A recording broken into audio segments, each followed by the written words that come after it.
বিসমিল্লাহিররহমানিররহিম। FAJNOA cooking চ্যানেলে আপনাদেরকে স্বাগত। তো আমি আপনাদের জন্য, আপনারা হয়তো খেয়েছেন অথবা খাননি, অথবা আমার এই প্রথম হতে পারে।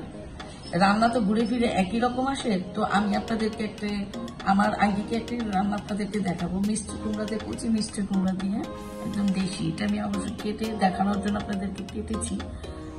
একদম কচি মিষ্টি কুমড়া দিয়ে নতুন পেঁয়াজ কলি অথবা পেঁয়াজ পাতা, যেটাকে আপনারা করেন, সেটা কিভাবে সুন্দর করে ভাজি করে খেতে পারেন। অসুস্থ রোগী এবং বাচ্চারা সহ এটা খুব খেতে পছন্দ করবে। তো আপনারা অবশ্যই চ্যানেলটিতে রান্নাটি দেখুন এবং করে খান। চলুন আমরা সম্পূর্ণ উপকরণগুলো কিভাবে কাটি বা রান্না করি, পুরো প্রণালীটি আমরা সম্পূর্ণ দেখি।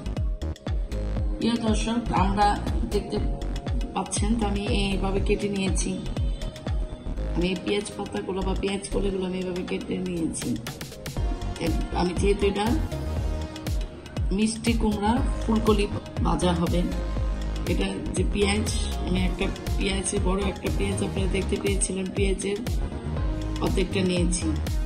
কাঁচামরিচ 4-5টা এভাবে কেটে নিয়েছি। ধনিয়া পাতা এভাবে কেটে নিয়েছি। শুকনা মরিচ আমি এভাবে ছোট ছোট করে কেটে নিয়েছি। রসুন এভাবে কেটে নিয়েছি। আর মিষ্টি কুমড়াগুলো আমরা এভাবে কেটে নেব, এভাবে ছোট ছোট করে ভাজির জন্য পিচ করে এভাবে করে কেটে নিব আমরা। তো আসুন সম্পূর্ণ রান্নাটি।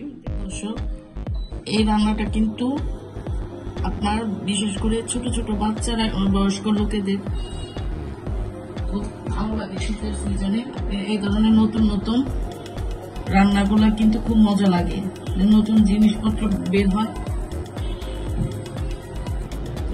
আমি এটা দিয়েছি একটু ভাজার জন্য, বাজার ইয়েতে দিয়ে সামান্য করে আমি রসুনগুলো দিয়ে দিব। রসুন আর পেঁয়াজগুলো একসাথে দিয়ে দিচ্ছি। পেঁয়াজ কলিটা না, পেঁয়াজটা এভাবে দিয়ে দিচ্ছি।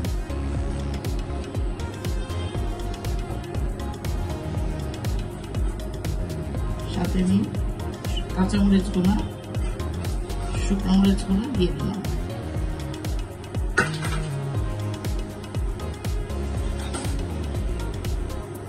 এটা সুন্দর করে আমি এখন ভেজে নেব। এটা সব দেখতে পেয়েছেন, এই দেখেন আমি জাস্ট এভাবে করে ভেজে নিলাম। একেবারে ব্রাউন না, আবার একেবারে কাঁচা কাঁচা না।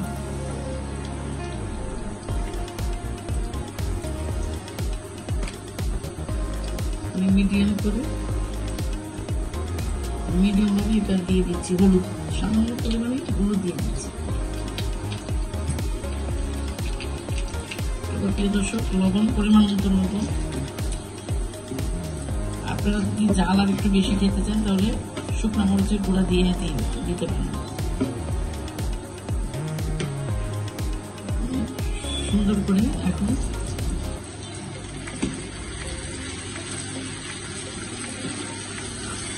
হালকা হালকা করে ভেজে নেব। তারপরে যেহেতু পেঁয়াজ পাতাগুলো একটু নরম হয়,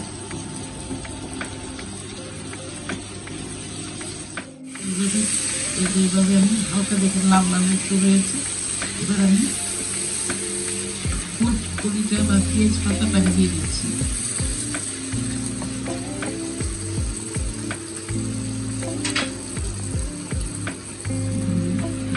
সুন্দর করে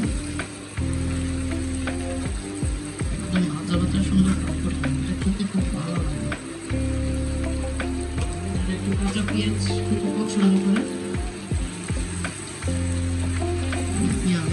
চিনা যাবে হালকা হালকা করে।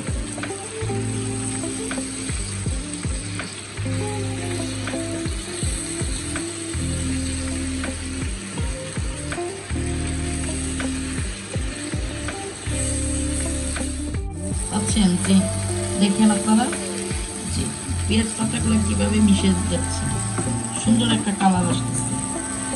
দেখেন পেঁয়াজ পাতাটা মিষ্টি কুমড়ার সাথে,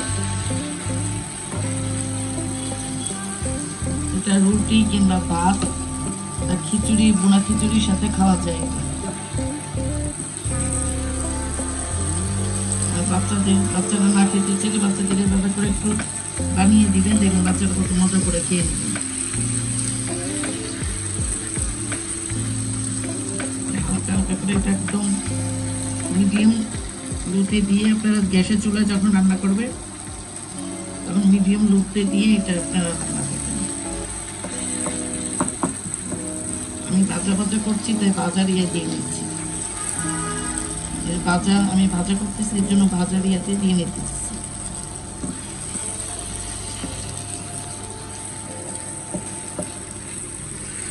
হালকা হালকা করে আস্তে আস্তে করে নেড়ে দেবে, উপরেরটা নিচে একটু, নাহলে একদিকে সিদ্ধ হবে আর একদিকে সিদ্ধ হবে, এভাবে করে করতে থাকবে।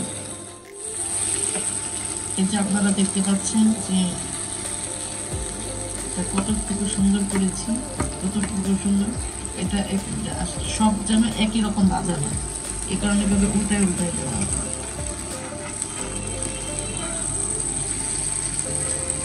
এই ধরনের একটা হাঁড়িতে আপনারা, ননস্টিক হাঁড়িতে আপনারা রান্নার চেষ্টা করেন। ভাজাটা হয়তো বা একদম ভাজার জন্য যে মাছ ভাজার জন্য যে কড়াইগুলো, ওগুলোতে ভাজার চেষ্টা করুন।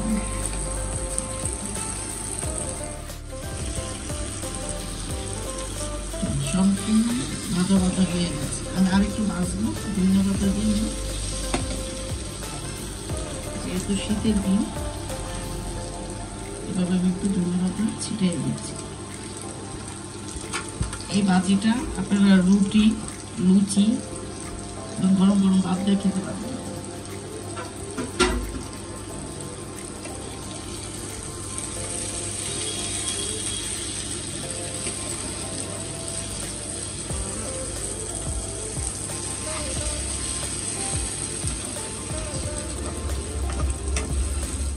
দেখেন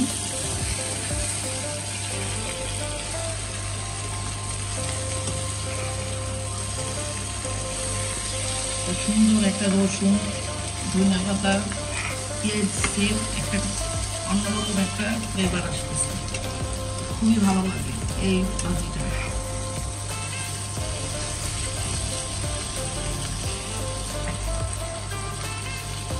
আমাদের শেষ হয়ে গেল এটা ভাজিটা। একদম অল্প সময় এই রান্নাটা করে দিই। তো প্রিয় দর্শক, আমার রান্নাটা অবশ্যই আপনারা দেখেছেন এবং আমি আশা করবো আমার রান্নাগুলো আপনারা করে খাবেন আর আমার চ্যানেলের সাথে থাকবেন, অনুপ্রেরণা দিবেন আরও নিত্য নতুন আনকমন এবং কমন রান্না দেখার জন্য। তো সকলে ভালো থাকবেন। আল্লাহ হাফিজ।